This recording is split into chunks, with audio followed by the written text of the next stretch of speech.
அவசிய மையம். எந்தவிதமான பிரச்சனைகள் இருந்தாலும் 24 மணி நேரத்தில் தீர்வு கிடைக்கும். தொடர்புக்கு 9908165856. ஃபிட்ஸ் அமைப்பு என்று சொல்கின்றது, ஃபிட்ஸ் ரேட்டிங் ஏஜென்சிஸ். அவர்களும் தற்போது இலங்கையை அப்படித்தான் கூறியிருக்கிறார்கள். அதாவது 2027ஆம் ஆண்டு வரையிலும் இலங்கை பொருளாதாரத்தால் முன்னகர முடியாது. அமெரிக்காவின் ஸ்டேட் டிபார்ட்மெண்ட் அதை வெளியிட்டிருக்கின்றது. அதாவது இலங்கையின் தற்போதைய அரசில் கூட ஊழல்கள் இடம்பெறுவதாகவும், அந்த ஊழல்களை இவர்கள் ஒழிப்போம் என்று சொன்னாலும் அது இந்த அரசிலும் இந்த ஒரு வருடத்துக்களும் தொடர்ந்து கொண்டிருக்கிறது தான் தொடர்ந்து முடித்திருக்கிறார்கள். அடுத்ததாக பார்த்தீங்கன்னு சொன்னால், உலகத்தில் இருக்கின்ற பொருளாதார சிக்கல்களும் இலங்கைக்கு நல்ல சகுனம் இல்லை. இன்றைக்கு ஈரானிடம் தான் இவர்கள் எண்ணெயை வாங்கி கொண்டிருந்தார்கள். இப்போது ஈரானுக்கு இவர்கள் சப்போர்ட் பண்ணினால் அடுத்த பிரச்சனை அமெரிக்காவிடம் இருந்து வரும். சாணக்கியன் சொல்வது என்னென்றால், இப்ப அந்த துறைமுகத்தை கட்டுவது, அங்கு ஏன் இப்ப மன்னார் காற்றாலையை பார்க்கலாம், காங்கேசந்துறை துறைமுகத்தை பார்க்கலாம், பலாலி விமான நிலையத்தை பார்க்கலாம், எல்லாம் தடைப்பட்டு நிற்கிறது. தமிழ் மக்களிடமிருந்து எதிர்ப்புகளும் கிளம்பும். ஏன்? ரைனோ ரூஃபிங்கிடமிருந்து ரைனோ பிரீமியர் ரூஃபிங் தீர்வுகள். அரசியலில் நகர்த்தப்படும் காய்கள், திரைமறைவில் நடக்கும் ரகசிய பீரங்கள், உலகத் தமிழர் அறிந்தேயாக வேண்டிய உண்மைகளை தேடி ஒரு உடறுப்பு.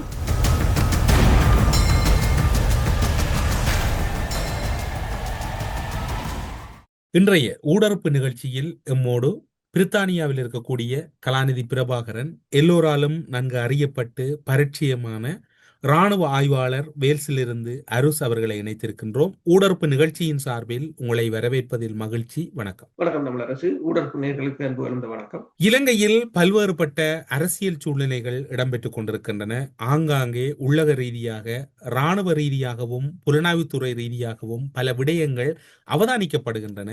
இந்த அவதானிப்புகள் உங்களிடம் ஏதாவது மேலதிக தகவல்கள் இருக்கின்றனவா?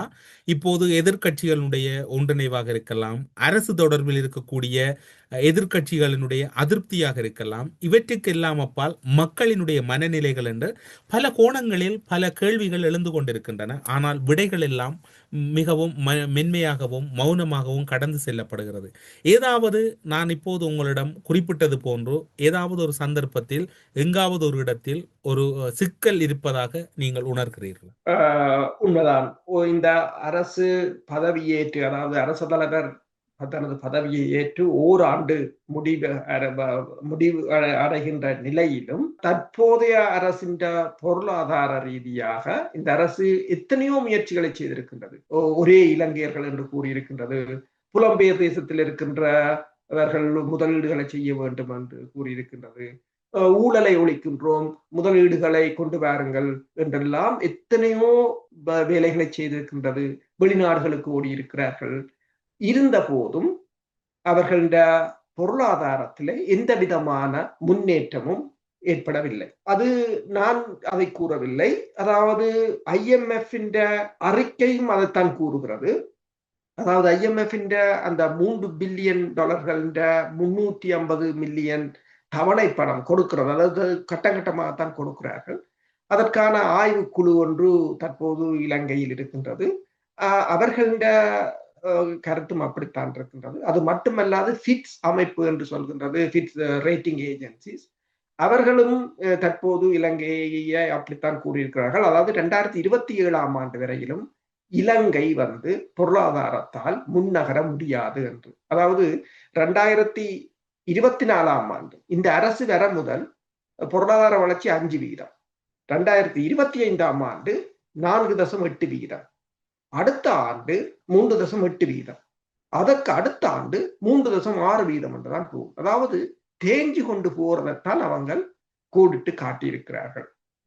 அப்ப அடுத்ததாக தற்போதைய அரசை பொறுத்தவரையில் அரசு கூறுவது போல அவர்களால் எதிர்கட்சிகள் மீது பாரிய அளவு நடவடிக்கை எடுக்கவும் முடியவில்லை. அதுக்கு ஒரு சிறிய உதாரணம், ரணில் விக்ரமசிங்காவை ஒரு மென்மையான வழக்கில் உள்ளுக்கு தூக்கி போட்டார்கள். இப்போது கடந்த வாரம் நான் ஒரு பத்திரிகை பார்த்தேன். அதில் கூறியிருக்கிறார்கள் மஹிந்த ராஜபக்ஷவின் பாதுகாப்பு உத்தியோகஸ்தர் கைது என்று சொல்லி. எல்லோரும் மஹிந்த ராஜபக்ஷவை கைது செய்வார்கள் என்றுதான் யோசித்தார்கள். ஆனால் நிலைமை எங்கு போகிறது என்று சொன்னால், பாதுகாப்பு உத்தியோகத்தரை கைது செய்கிற அளவில் தான் இவர்களுடைய கெப்பாசிட்டி இருக்கிறது என்பது தெளிவாக தெரிகிறது. அதற்குரிய காரணமும் வந்து பூகோள அரசியலில் இந்த அரசு ஒரு லெவலுக்கு மேல் நடவடிக்கை எடுக்க முடியாத ஒரு நிலை என்றால் பொருளாதாரத்தால் பாதிக்கப்படும். உதாரணமா நீங்கள் பார்க்கலாம், ரணில் விக்ரமசிங்காவை போய் சீன தூதுவர் பார்த்தது, மஹிந்த ராஜபக்சவை சீன தூதுவர் பார்த்தது, அதற்கு பிற்பாடு மஹிந்த ராஜபக்சவை போய் இந்திய தூதுவர் சந்தித்தது எல்லாம் இந்த அரசுக்கு மறைமுகமாக விடுக்கப்படுகின்ற ஒரு அச்சுறுத்தலாகத்தான் அதனை பார்க்கலாம். இப்ப ஐக்கிய நாடுகள் சபைக்கு இந்த அரசு சென்றிருந்தாலும் அங்கு வந்து அமெரிக்க அதிபரை சந்தித்தது வந்து அந்த சந்திப்பின் போது அமெரிக்க அதிபர் டொனால்ட் ட்ரம்ப் வந்து தனது கையை ஒரு வெற்றியாக இப்படி காட்டிக்கொண்டு அந்த புகைப்படத்தில் நின்றதை பெரிதாக போட்டிருந்தார்கள். அதாவது அமெரிக்காவுடன் இந்த அரசு ஏதோ ஒரு வழியில் நெருக்கமாகி இருக்கிறது என்பதற்கான ஒரு சிம்பிளாக அதை போட்டிருப்பதாகத்தான் கொழும்பு ஊடகங்கள் போட்டிருந்தன. ஆனால் அது எவ்வளவு தூரத்துக்கு இந்த தென்னாசிய பிராந்தியத்தில் ஒரு மிகப்பெரிய ஒரு பிரச்சனை இந்த அரசுக்கு கொண்டு வரும் என்பதை கூட அவர்களால் அப்போது கணிக்க முடியவில்லை என்றுதான் பார்க்கப்படுகிறது. உங்களுக்கு தெரியும், இந்த ரணில் விக்ரமசிங்காவின் கைதுக்கு பிற்பாடு எதிர்க்கட்சிகள் இணைந்து இந்த ஐதேகாவின் 79வது மாநாட்டில வந்து ஒரு எல்லாம் இணைந்து தாங்கள் செயற்பட போவதாக கூறியிருந்தார்கள். அப்போது சஜித்தும் ரணில் இணைவதற்கான முயற்சிகள் பேசப்பட்டது. ஆனால் மொட்டுவ கட்சி தாங்கள் இணையப் போவதில்லை என்றதான் கூறியிருந்தார்கள். ஆனால் கடந்த வாரம் இந்திய தூதுவர் அங்கு சென்ற பிற்பாடு இப்போது கடந்த வியாழக்கிழமை ஒரு இரவு போசனம் நடந்திருக்கின்றது எதிர்கட்சிகளுக்கு இடையில். கிட்டத்தட்ட 25 எதிர்கட்சிகள் அங்கு ஒன்று கூடியிருக்கிறார்கள். அதில் நாமல் ராஜபக்சவும் சென்றிருக்கின்றார். அதாவது இந்திய தூதுவரின் அங்கு வருகைக்கு பின்னர் அங்கு ஒரு மாற்றம் நிகழ்ந்திருப்பதாகத்தான் பார்க்கப்படுகிறது. என்னென்று சொன்னால், அதாவது இப்ப எல்லா நாட்டிலும் நீங்கள் பார்த்தீங்கன்னு சொன்னால், இப்ப செக் ரிப்பப்ளிக்ல இப்ப ஒரு தேர்தல் நடந்திருக்கின்றது. அதில் இழுபறி அமெரிக்கா சார்போ ரஷ்யா சார்போ என்றால் இப்ப ரஷ்யா சார்பு ஒருவர் தான் அங்கு வெற்றியிட்டி இருக்கிறார். ஐரோப்பிய ஒன்றியம் ஒரு தோல்வி கண்ட ஒரு நிலையாகத்தான் இருக்கின்றது. அதே போலதான் அண்மையில் உங்களுக்கு தெரியும், மோல்டோவாவில் இடம்பெற்ற தேர்தல். மோல்டோவாவில் இடம்பெற்ற தேர்தல்ல அந்த தேர்தலில் போட்டியிட்டவர்கள் புலம்பெயர் தேசத்திலிருந்து வாக்களித்த வாக்கு எண்ணிக்கையின் அடிப்படையில் தான் நாடாளுமன்றத்தில் அவர்கள் வெற்றியிட்டிருக்கிறார்கள் என்ற ஒரு நிலைமையாகத்தான் இருக்கின்றது. இப்ப ஜட் ஜெனரேஷன் என்று உங்களுக்கு தெரியும். ஜட் ஜெனரேஷன் என்று சொல்லி ஒரு போராட்டம் தீவிரமாக எல்லா நாடுகளிலும் பரவிக்கொண்டிருக்கின்றது. பங்களாதேஷில் இடம்பெற்றது, நேபாளில் இடம்பெற்றது, பிலிப்பைன்ஸ்ல பரவியது, இந்தோனேஷியாவில் பரவியது, கென்யாவில் பரவியது, சேர்பியாவில் பரவியது, அதன் பிறகு மொரோக்கோ, பிறகு மெடகஸ்கர், பெரு என்று போகிறது. அப்ப எந்த நேரமும் எந்த நாட்டிலும் ஒரு போராட்டத்தை இலகுவாக கொண்டு வர முடியும் என்றால் எல்லா நாடுகளிலும் எதிர்த்தரப்பு இருக்கின்றது. சில நாடுகளை போல இப்ப சீனாவோ அல்லது ரஷ்யாவை போல இறுக்கமான கட்டுப்பாடுகள் இலங்கையை பொறுத்தவரையில் இல்லை. அப்ப இலங்கைக்கு பல சவால்கள் இருக்கின்றன. ஒன்று பொருளாதார ரீதியான ஒரு நெருக்குதல் இருக்கின்றது. அரசியல் ரீதியாகவும் இவர்களுக்கு என்ன சொல்றது, மனுவோ பண்றதுக்கு இவர்களுக்கு திரும்புவதற்கு ஒரு குறிப்பிட்ட அளவு இடம்தான் இருக்கின்றது. அதற்குள் தான் அவர்கள் தற்போதைய அரசை கொண்டு நடத்தக்கூடிய ஒரு நிலையில் இருக்கிறார்கள். நீங்கள் குறிப்பிட்டீர்கள், எதிர்க்கட்சிகள் தொடர்பில் குறிப்பிட்டீர்கள், எதிர்க்கட்சிகள் ஒன்று சேர்வது தொடர்பிலும் குறிப்பிட்டீர்கள். இந்திய தூதுவர் மஹிந்த ராஜபக்சவின் இல்லம் வரை சென்று அங்கு உணவருந்தி விட்டு கூட வந்திருந்தார். ஆனால் ஐக்கிய தேசிய கட்சியின் ஆண்டு விழாவிலே SLPP கட்சி கலந்து கொள்ளவில்லை. அவர்கள் வாழ்த்து தெரிவித்திருந்தார்கள் தேசிய அமைப்பாளர் நாமல் ராஜபக்ச. SJP கட்சியினுடைய தலைவர் கலந்து கொள்ளவில்லை. அவருடைய செய்தியை எடுத்துச் சென்றிருந்தார் பொதுச் செயலாளர் ரஞ்சித் மத்துவபண்டார் அவர்கள். இப்படி இருக்கின்ற போது எதிர்க்கட்சிகள் ஒன்றாக இரா உணவு அருந்தி இருக்கின்றார்கள். மஹிந்த ராஜபக்சவின் வீட்டுக்கு இந்திய தூதுவர் சென்று திரும்பி இருக்கிறார். அப்படி என்றால் இலங்கைக்குள் ஏதோ ஒரு சூழ்ச்சி கோட்பாடு தயாராகிறதா? உண்மைதான். என்னென்று சொன்னால், இப்ப அமெரிக்காவின் பாதுகாப்பு செயலாளர் வந்து கிட்டத்தட்ட 800 ஜெனரல்களை அழைத்திருந்தார். அந்த 800 ஜெனரல்களுக்கும் அவர் கூறியது வந்து அதன் அர்த்தம் என்னவென்று சொன்னால், சீனா, அதாவது ஆசிய பசிபிக் பிராந்தியத்தில் தான் அடுத்த களமுனை திறக்கப்பட போகின்றது. பக்ரம் ஏர்பேஸை வந்து அமெரிக்கா மீண்டும் தங்களுக்கு தேவை என்று தாலிபானிடம் கேட்டதுக்கு காரணமும் வந்து அது இந்தியாவாக இருக்கலாம், பாகிஸ்தானாக இருக்கலாம், ஈரானாக இருக்கலாம், சீனாவாக இருக்கலாம். எல்லாவற்றுக்கும் ஒரு நடுநிலைமையான ஒரு புள்ளியாகத்தான் இருக்கின்றது. அதே போலதான் இலங்கை ஒரு மிகப்பெரிய ஒரு போர். இப்ப அலெக்சாண்டர் டுர்ஜின் என்றவர் ரஷ்யாவின் ஒரு பிரபல எழுத்தாளர். அவருடைய மகளும் ஒரு ஆர்டி ஊடகத்தின் ஒரு படைத்துறை செய்தியாளர். ஆனால் அந்த மகளைத்தான் உக்ரைன் 2022 ஆண்டு காருக்குள் குண்டு வைத்துக் கொண்டு படுகொலை செய்திருந்தார். அவர் அண்மையில் தெரிவித்த பேட்டியில் கூட கூறியிருந்தார், அதாவது 3வது உலகப் போரை நாங்கள் தவிர்க்க முடியாது, அது ஏதோ ஒரு வகையில் அதுக்கு சென்று விட்டோம். ஆக ஒரே ஒரு எஸ்கேப்பிங் ரூட் இருக்கிறது அமெரிக்கா. அமெரிக்கா விரும்பி ஏதோ ஒரு மாற்றம் வந்து தடுத்தாலே தவிர அதிலிருந்து நாங்கள் தப்ப மாட்டோம் என்று. அதே போலதான் ஹங்கேரியின் அதிபர் விக்டர் ஓபன் ஒன்றை கூறியிருக்கின்றார். அண்மையில் ஐரோப்பிய ஒன்றிய நாடுகள் கூடி கதைத்த போது அவர்கள் கூட்டத்தில் பேசியதொன்று, கூட்டத்துக்கு பிற்பாடு எல்லோரும் உணவருந்தும் போது அவர்கள் கதைத்தது என்னென்று சொன்னால், இந்த போரை எவ்வாறு எதிர்கொள்ளப் போகிறோம், அதாவது போர் என்பதை அவர்கள் முடிவெடுத்து விட்டார்கள் என்பதுதான் இந்த இருவர் சொன்ன கருத்தின் அடிப்படையில் தெளிவாக தெரிகிறது. இந்த போரை அவர்கள் முடிவெடுத்து விட்டார்கள் என்று. ஏனென்றால் அவங்களை பொறுத்தவரையிலும் இப்ப உங்களுக்கு தெரியும், சீனாவின் வளர்ச்சி, ரஷ்யாவின் வளர்ச்சி என்பதெல்லாம் அவர்களுக்கு தங்கள் பாதுகாப்புக்கு அல்லது தங்களின் பொருளாதாரத்துக்கு ஒரு மிகப்பெரிய ஒரு ஆபத்தாக இப்ப இருக்கும் என்றுதான் யோசிக்கிறார்கள். இப்ப IMF கணக்கின் அடிப்படையில் அமெரிக்காவின் டாலரின் கையிருப்பு, இப்ப அந்நிய செலாவணியாக எல்லா நாடுகளும் அமெரிக்கன் டாலருக்கு தான் கையிருப்பை வைத்துக் கொண்டிருப்பார்கள். ஆனால் அது இப்போது 53% குறைந்திருக்கின்றது. 90% இருந்து 80% இருந்து 70% இருந்து, என்றால் எல்லோரும் அதை வெளியில் எடுத்துக் கொண்டிருக்கிறார்கள். டாலரின் பெறுமதி குறைந்து கொண்டிருக்கிறது. ஏதோ ஒரு வகையில் அமெரிக்கா தன்னை பாதுகாப்பதற்கான முயற்சியை எடுக்கும். அந்த முயற்சியில் எந்த நாட்டையும் அவர்கள் பார்க்க போவதில்லை. இப்ப ஆசிய பசிபிக் பிராந்தியம் தான் என்றால் இலங்கை மிக மிக முக்கியமானது. எனவேதான் உங்களுக்கு தெரியும், இப்ப இலங்கை தொடர்பாக அமெரிக்காவின் 2025 ஆண்டுக்கான அறிக்கை வந்திருக்கின்றது. அமெரிக்காவின் ஸ்டேட் டிபார்ட்மெண்ட் அதை வெளியிட்டிருக்கின்றது. அந்த அறிக்கை இன்வெஸ்ட்மெண்ட் கிளைமேட் ஸ்டேட்மெண்ட் என்று சொல்றது. 2025 ஆண்டுக்கான 170 நாடுகளை ஆய்வு செய்து கொடுத்திருக்கின்றது. அதில் கொடுக்கப்பட்ட செய்தி இலங்கைக்கு சாதகமானது இல்லை.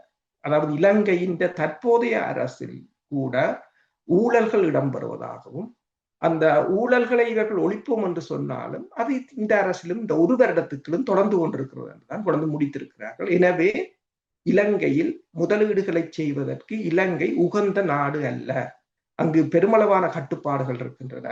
அங்கு போடுகின்ற நிதியை திருப்பி எடுப்பதே பெரிய பிரச்சனையாக இருக்கின்றது. அங்கு அப்ரூவல் ப்ரோசஸ் டிலே ஆக இருக்கின்றது. எல்லாவற்றையும் அக்குவேறு ஆணியாக சொல்லியிருக்கிறார்.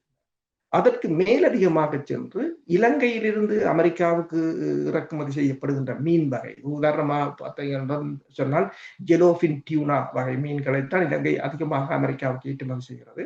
கடந்த ஆண்டு $21 மில்லியன் பெறுமதியான மீன்களை ஏற்றுமதி செய்கிறது.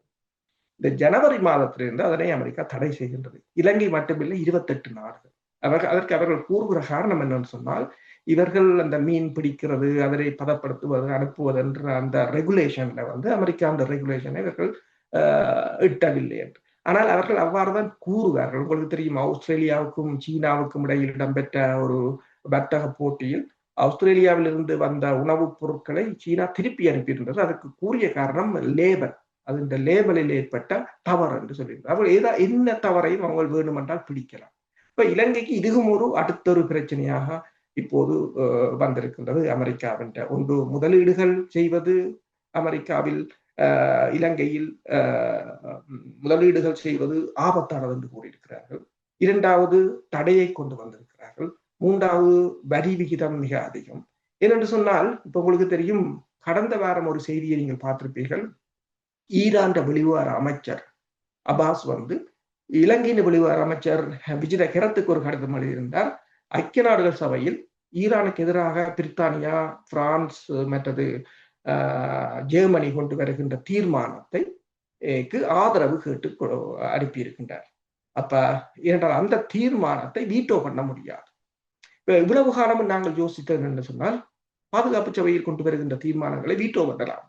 ஆனால் இப்பதான் எனக்கே தெரியும், சில தீர்மானங்களை நீங்கள் வீட்டோ பண்ண முடியாது, அதுக்கேற்ற ரூல்ஸ் அவைக்கு இருக்கின்றது. அப்ப அதனை வீட்டோ பண்ண முடியாது என்று சொன்னால், ரஷ்யாவும் சீனாவும் இணைந்து அதனை எக்ஸ்டெண்ட் பண்ணுவதற்கு, அந்த தீர்மானத்தை கொண்டு வராமல் எக்ஸ்டெண்ட் பண்ணுவதற்கு 6 மாதத்துக்கு ஒரு தீர்மானத்தை போட்டிருந்தார்கள். அதை தோற்கடித்து விட்டார்கள். இப்போது தீர்மானம் வரப்போகிறது. அப்ப ஈரான் கேட்டிருக்கின்றது இலங்கையில். அப்ப இலங்கை அதை கேட்ட சமயம் தான் அமெரிக்காவின் இந்த அறிக்கை வந்திருக்கின்றது. அப்ப இலங்கையை ஏதோ ஒரு வகையில் எல்லா விதத்திலும் அவங்க எல்லா நாட்டையும் தான் இப்போது குறிவைத்திருக்கிறார்கள். யாரும் அசைய முடியாத ஒரு நிலை. இப்ப இந்தியா எவ்வாறு ஒரு இக்கட்டான சூழ்நிலைக்கு மாட்டுப்பட்டதோ அதே போன்ற ஒரு நிலைதான் இந்தியா இலங்கைக்கும் இருக்கின்றது. இப்ப நான் எப்பவும் சொல்வது போலதான் இலங்கைக்கான தற்போதைய புறச்சூழல்கள் சரியாக இல்லை. இவர்கள் ஆட்சிக்கு வந்தாலும் சிங்கள மக்களை பொறுத்தவரையில் அவர்களுக்கு அங்கு தெரிவுகள் இல்லை என்று ஜேவிபியை தெரிவு செய்து விட்டாலும் அதை கொண்டு நடத்துவதற்குரிய ஆளுமை அவர்களிடம் இன்னும் இல்லை என்றுதான் கூறலாம். நீங்கள் இப்போது பல விடயங்களை குறிப்பிட்டீர்கள். அதில் ஒரு முக்கியமான விடயமாக இருப்பது ஆட்சி மாற்றம் ஒன்றுக்கான சூழ்நிலை இலங்கையில் இருப்பதற்கான வாய்ப்புகள் இருப்பதாக குறிப்பிட்டீர்கள். நல்லாட்சி அரசையும் ஆட்சி மாற்றத்தில் ஏற்படுத்தியதில் மிக பிரதான பங்கு வகித்தது இந்தியா என்பது வெளிப்படையாக எல்லோரும் அறிந்த உண்மை. அதன் பின்னர் கோட்டாபாய ராஜபக்ச நாட்டை விட்டு ஓட முற்பட்ட போது அல்லது ஓடிய பின்னர் ஜனாதிபதி தெரிவின் போது டலஸ் அழகப்பெருமவை வெளிப்படையாக ஆதரித்து இந்திய தூதரகத்தின் ஒரு முக்கிய அதிகாரி கையடக்க தொலைபேசியின் வெளிப்புறமாக கதைத்த உரையாடல்கள் வெளியாகி அவர் பின்னர் வீடு சென்றதும் வரலாறு. அதற்கு முன்னதாக மஹிந்த ராஜபக்சவை ஆட்சியிலிருந்து அகற்றுவதற்காக உங்களுக்கு ஞாபகம் இருக்கும் 2014ஆம் ஆண்டு காலப்பகுதியில் ரோவினுடைய ஒரு அதிகாரியாக இருந்த இளங்கோ அவர்கள் நேரடியாக ஈடுபட்டார் என்று பாதுகாப்பு அமைச்சின் செயலாளராக இருந்த கோட்டாபாய ராஜபக்ச அவரை கண்டறிந்த பின்னர் அவர் இலங்கையிலிருந்து 12 மணித்தியால இடைவெளியில் நாட்டை விட்டு வெளியேற்றினார் இந்திய தூதரகத்தில் இருந்த போது. அதன் பின்னர் நல்லாட்சி அரசு வந்தது. அப்படி தொடர்ச்சியாக மாறி மாறி வந்து பின்னர் நல்லாட்சி அரசை வெளியேற்றி கோத்தபாயாவை கொண்டு வந்ததும் இந்தியாவாக இருக்கின்றது. இப்போது 3/2 பெரும்பான்மையோடு இருக்கக்கூடிய அரசை மிக இலேசாக அல்லது எல்லோரும் கூறுவது போன்று அசைத்து பார்ப்பது ஒரு சாத்தியப்படக்கூடிய விடயம். என்னென்று சொன்னால் அரசியலில் வந்து எதுவும் நடக்கலாம். அதுவும் தற்போது இருக்கின்ற பூகோள அரசியலில் வந்து மிக மிக அதிகமாக என்னென்று சொன்னால் உங்களுக்கு தெரியும், டைனமிக் சேஞ்ச் என்ற மாதிரி படபடந்து உலகத்துல மாறிக்கொண்டு வருகிறது. நாங்கள் 2 பேரும் இப்போ நினைக்கிறோம், நாளைக்கு விடிய ஒலிம்பி பார்க்கும்போது செய்தியே சில சமயங்களில் மாறி இருக்கு. அவ்வாறுதான் மாறி வருகின்றது. இப்ப என்னென்று சொன்னால் அண்மையில் நேபாளத்தில் நடந்ததோ பங்களாதேஷில் நடந்ததோ எல்லாம் பலமான ஆட்சிகள். இப்ப பங்களாதேசத்தில் இருந்தது இந்தியாவின் மிகப்பெரிய ஒரு பலத்துடன் தான் அவர் 15 ஆண்டுகளாக இருந்தார். ஆனால் தூக்கி எறியப்பட்டார். சரி, கோத்தபாயாவை அகற்றினார்கள் என்றால் கோத்தபாயா ஆட்சிக்கு வந்த போது 68 லட்சம் வாக்குகளுடன் தான் வந்தார். அதாவது தற்போது அனுரகுமார திசாநாயக்கா வெற்றி பெற்றதை விட மிக அதிகமான வாக்குகளுடன் தான் வந்தார். ஆனால் நடந்தது என்னென்றது எல்லோருக்கும் தெரியும். 2009ஆம் ஆண்டு போரை தான் வென்று விட்டேன் என்று மஹிந்த ராஜபக்ச நிலத்தில் வீழ்ந்து வணங்கிய போது, அதாவது சிங்கள மக்களுக்கு அவர் விமானத்தால் இறங்கி நிலத்தில் வீழ்ந்து சிங்கள தேசத்தை வணங்கிய போது எல்லோரும் ஒரு துட்டகமனு மட்டும் பார்த்தார்கள். துட்டகமனு வந்து புதுசாக பிறந்தது மாதிரி. ஆனால் அவரை கூட துரத்தக்கூடிய ஒரு சூழ்நிலை உருவாகியது. என்று சொன்னால், அதாவது இலங்கையை பொறுத்தவரையில் தன்னிறைவான நாடு அல்ல. பொருளாதார ரீதியாக சேவைகள், சர்வீஸ் செக்டராக இருக்கலாம், ப்ரொடக்ஷனாக உற்பத்தி துறையாக இருக்கலாம், இதிலும் தன்னிறைவற்ற நிலை. இன்றைக்கு நான் இப்போது முதல் கூறினேன், பொருளாதாரம் எவ்வாறு இருக்கின்றது. இன்வெஸ்ட்மெண்ட், அமெரிக்காவின் அறிக்கை வந்தது வந்து இன்வெஸ்ட்மெண்ட்டுக்கு பெரிய நல்ல சகுனம் அல்ல. அடுத்ததாக பார்த்தீங்கன்னு சொன்னால் உலகத்தில் இருக்கின்ற பொருளாதார சிக்கல்களும் இலங்கைக்கு நல்ல சகுனம் அல்ல. இன்றைக்கு ஈரானிடம் தான் இவர்கள் எண்ணெயை வாங்கி கொண்டிருந்தார்கள். இப்போது ஈரானுக்கு இவர்கள் சப்போர்ட் பண்ணினால் அடுத்த பிரச்சனை அமெரிக்காவிடம் இருந்து வரும். சப்போர்ட் பண்ணவில்லை என்று சொன்னால் ஈரானிடம் இருந்து வரும். இப்ப அவ்வாறான சீனா கூட இதுவரை காலமும் இலங்கைக்கான நிதி உதவியை நிறுத்தி வைத்திருந்தது. இப்போது சீனாவிடம் போயிருக்கிறார்கள். சீனாவும் இந்தோனேஷியாவும் இணைந்து, அதாவது அந்த 25 நாடுகள் கொண்ட உறுப்பு நாடுகளில் இலங்கை இணைவதற்கு ஏன் போனார்கள்? சீன தூதுவர் வந்து மஹிந்த ராஜபக்சவை சந்தித்த பிற்பாடுதான் இப்போது சீனாவிடம் ஓடுகிறார்கள். இப்போது G77 வந்து ஹெரத் போயிருக்கிறார் சந்திக்க வந்து. 2024ஆம் ஆண்டு ரணில் இருந்த போது ஜப்பானுடன் எழுதப்பட்ட 11 உடன்பாடுகள், வர்த்தக உடன்பாடுகள் அப்படியே கிடப்பில் போடப்பட்டது. இப்போது நியூயோர்க்கிலிருந்து அனுரகுமார திசாநாயக்கா அங்கு ஓடியது வந்து அந்த 11ஐயும் திருப்பி செயற்படுத்துவதற்கு. இப்போ தென்னிலங்கையில் என்ன கூறுகிறார்கள்? இந்த அரசு முன்னைய கோத்தபாயா ரணில் விக்ரமசிங்கா போட்ட அந்த IMF திட்டம், அந்த லோனுகள், அந்த ப்ரொஜெக்டிலே தான் நிற்கிறார்களே தவிர புதிதாக என்ன எடுத்தார்? இப்ப அம்பாந்தோட்டையில சினோபெக் போடுகிற $3.7 பில்லியன் பெறுமதியான ரிஃபைனர், அதுவும் அவங்க போட்டது, அது நிறுத்தப்பட்டிருக்குது. அதுதான் இலங்கையின் மிகப்பெரிய முதலீடு என்றது. 3.7 பில்லியன். இப்ப IMF கொடுத்த காசு கூட 3 பில்லியன் தான். இது 3.7 பில்லியன். அது கூட சீனா கிடப்பில் தான் போட்டது. இப்போது அதை தூசு தட்டுவதற்கு இருக்கு. என்னென்று சொன்னால் எல்லா ப்ரொஜெக்டையும் நீங்கள் பாருங்கள், எல்லா முன்னே அரசுகள் கொண்டு வந்ததைத்தான் ஏதோ ஒரு விதத்தில் தூக்கி அதை நடத்தக்கூடிய, அதை கொண்டு இந்த அரசாங்கத்தை நடத்தக்கூடிய நிலையில் இருக்கிறார். ஒரு மாயையைத்தான் ஏற்படுத்தி இருக்கிறார்களே தவிர இது எங்களுக்கு சில வேளை இது புரியாமல் இருக்கலாம். நீங்கள் ஒரு தென்னிலங்கையிலிருந்து வருகின்ற பத்திரிகைகளை பார்க்கும் போது அல்லது அந்த வரலாறுகளை தூக்கி பார்க்கும் போது கூடுதலாக தெரியும். இன்னும் பல நாடுகள் ஒரு முற்றுமுழுதாக இலங்கையில் ஒரு அபிவிருத்தியையோ அல்லது முதலீடுகளையோ செய்வதற்கு இன்னும் தயாராகவில்லை. இந்த புதிய அரசாங்கம் எல்லாம் பொருளாதாரம் தான் தீர்மானிக்கும். இப்ப நீங்கள் கேட்ட கேள்வியை போல, அதாவது இலங்கையில் ஒரு ஆட்சி மாற்றம் 3/2 பெரும்பான்மை இருக்கிற இடத்தில் வருமா என்றால், அந்த 3/2 பெரும்பான்மைக்கே ஒரு கேள்விக்குரிய வைத்து விட்டது உள்ளூராட்சி சபை தேர்தல். அரசு தலைவர் தேர்தலில் கூட 2ஆம் தர வாக்குகள் அடிப்படையில் தான்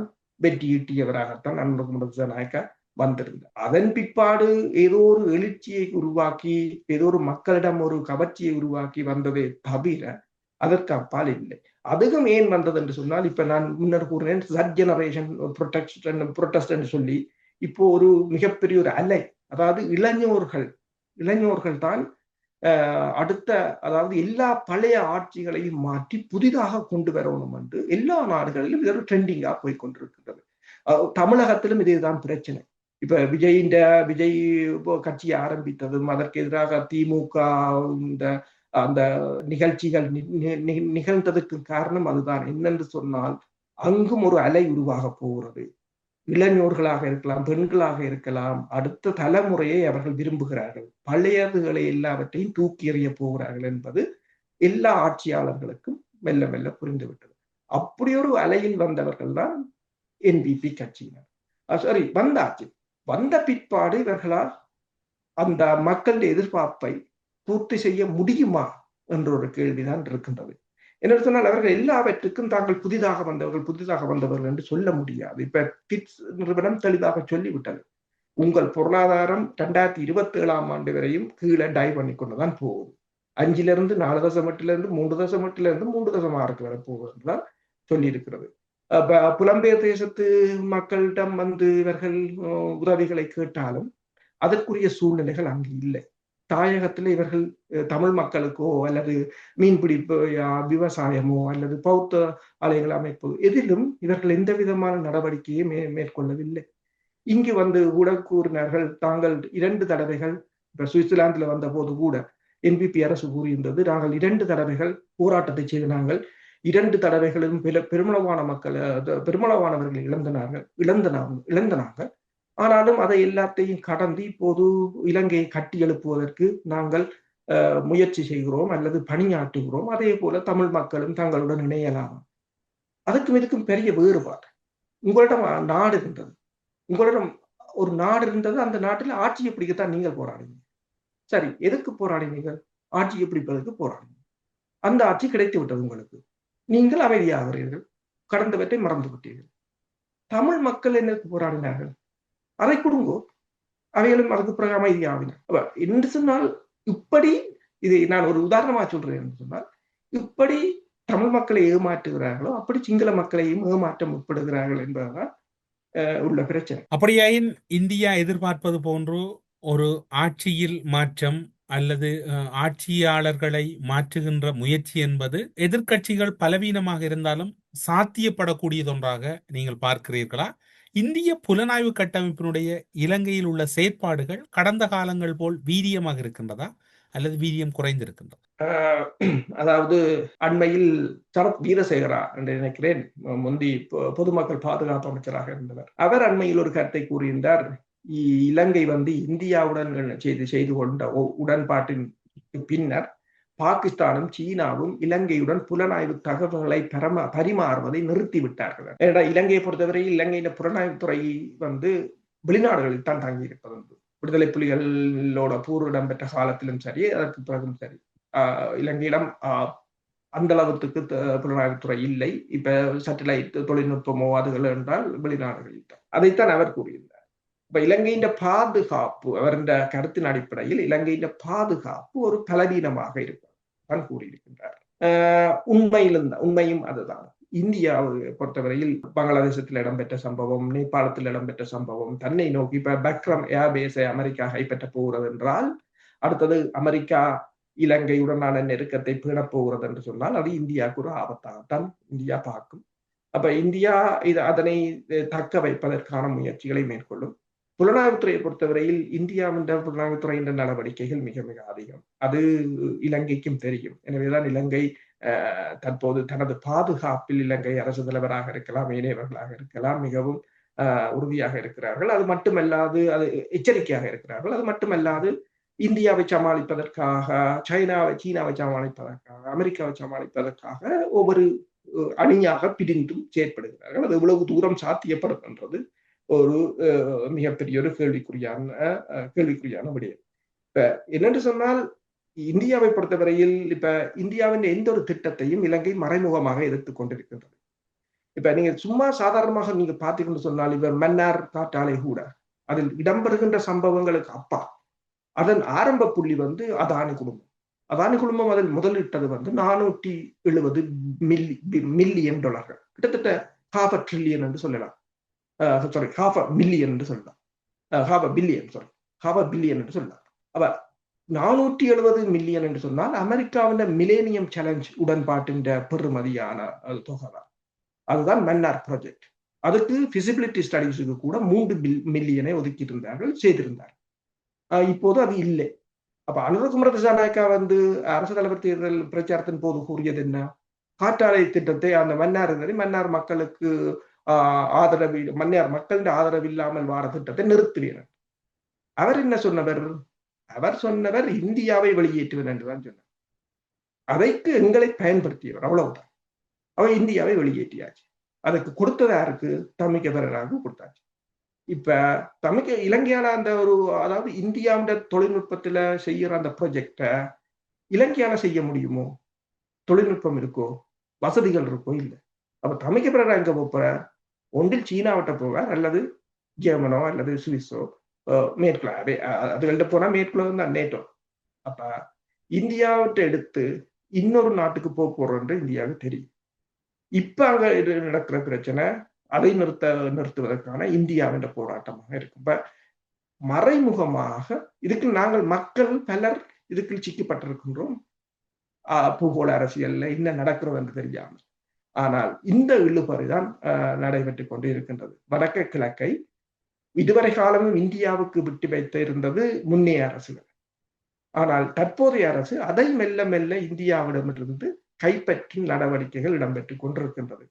அதில் ஒன்றுதான் கச்சதீவில் போய் அனுரகுமார திசாநாயக்கா இறங்கி சாதனை படுத்து. ஏன்னா இதுவரை இந்த ஜனாதிபதியும் போகவில்லை, போய் இறங்கியதும் அது ஒன்றுதான். அப்ப இந்தியாவுக்கு தெரிகிறது ஏதோ ஒரு வகையில் இலங்கையில் தன் பிடியை தான் இழக்கிறேன்.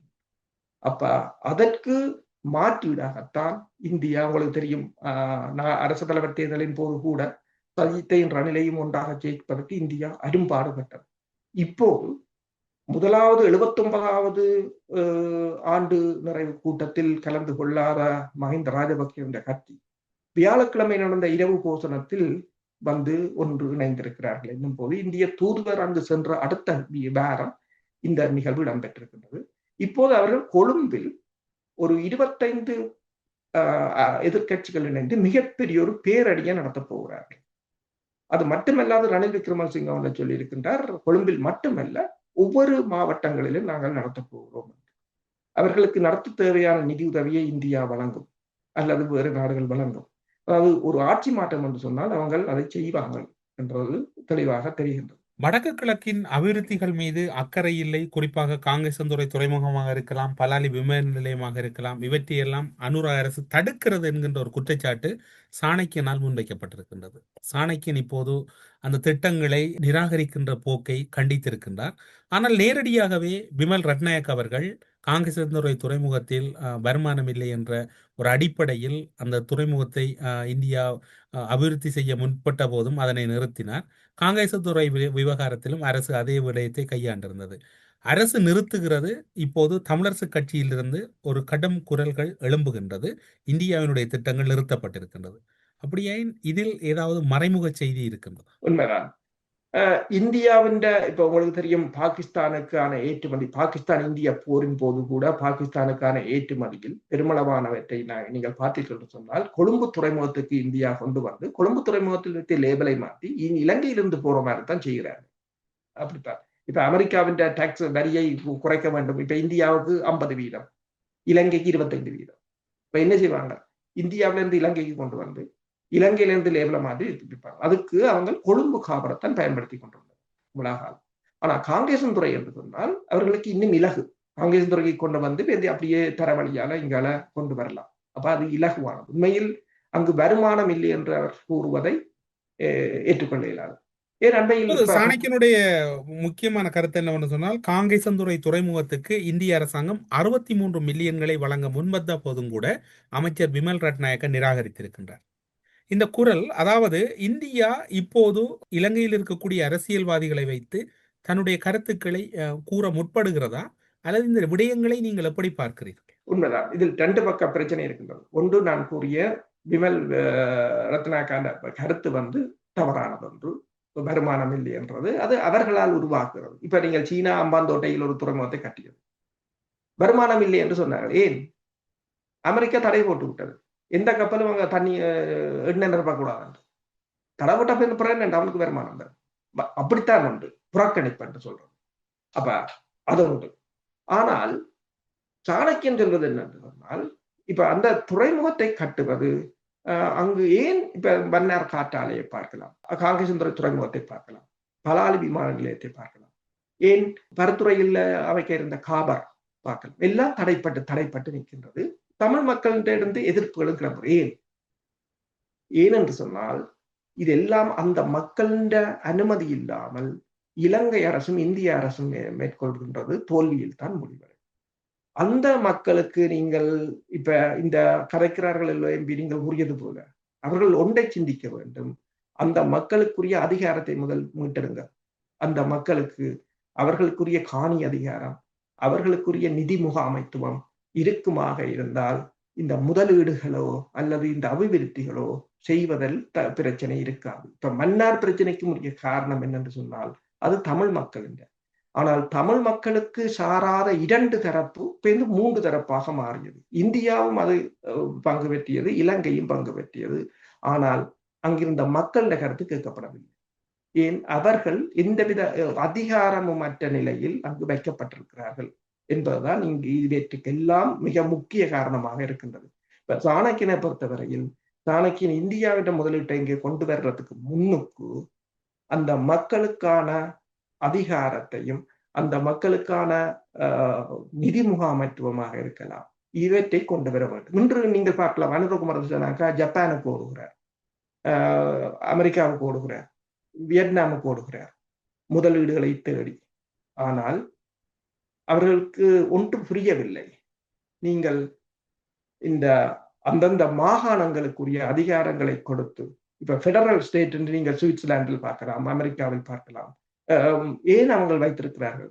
ஒரு ஸ்டெபிலிட்டி, அங்கு ஒரு ஸ்டெபிலிட்டி, அது ஒரு உறுதித்தன்மை இருந்தால்தான் முதலீடுகள் வரும். அமெரிக்காண்ட அறிக்கை நாங்கள் இப்போ 2025ஆம் ஆண்டுக்கான அந்த ஸ்டேட் டிபார்ட்மெண்ட் விட்ட இன்வெஸ்ட்மெண்ட் கிளைமேட் ஸ்டேட்மெண்ட் என்ற அறிக்கை இதுக்கு ஒரு சிறந்த உதாரணம்.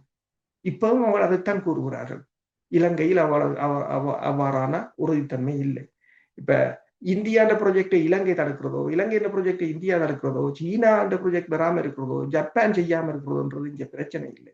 நீங்கள் உங்கள் தேசத்தில் இருக்கிற மக்களின் அவர்களுடைய இறமையை மதித்து அவர்களுக்குரிய அதிகாரங்களை வழங்கினீர்கள் என்றால் தான் இந்த பிரச்சனை ஒரு முடிவுக்கு வரும். ஊடறுப்பு நிகழ்ச்சியில் இணைந்து கொண்டு இலங்கையில் இடம்பெறுகின்ற உள்ளக ரீதியான அரசியல் சூழ்நிலையும் தமிழ் மக்களினுடைய நிலைப்பாடுகளும் சர்வதேச ரீதியாக எழுந்திருக்கக்கூடிய நெருக்கடிகளில் இலங்கை அரசினுடைய பயணமும் என்று பல முக்கிய விடயங்களை பகிர்ந்து கொண்டமைக்காக ஊடறுப்பு நிகழ்ச்சியின் சார்பில் சிறப்பு நன்றிகளை கூறி உங்களிடமிருந்து விடைபெற்றுக் கொள்கிறோம். நன்றி, வணக்கம். நன்றி, வணக்கம். கேரள அவசிய மையம் எந்தவிதமான பிரச்சனைகள் இருந்தாலும் 24 மணி நேரத்தில் தீர்வு கிடைக்கும். தொடர்புக்கு 9908165856.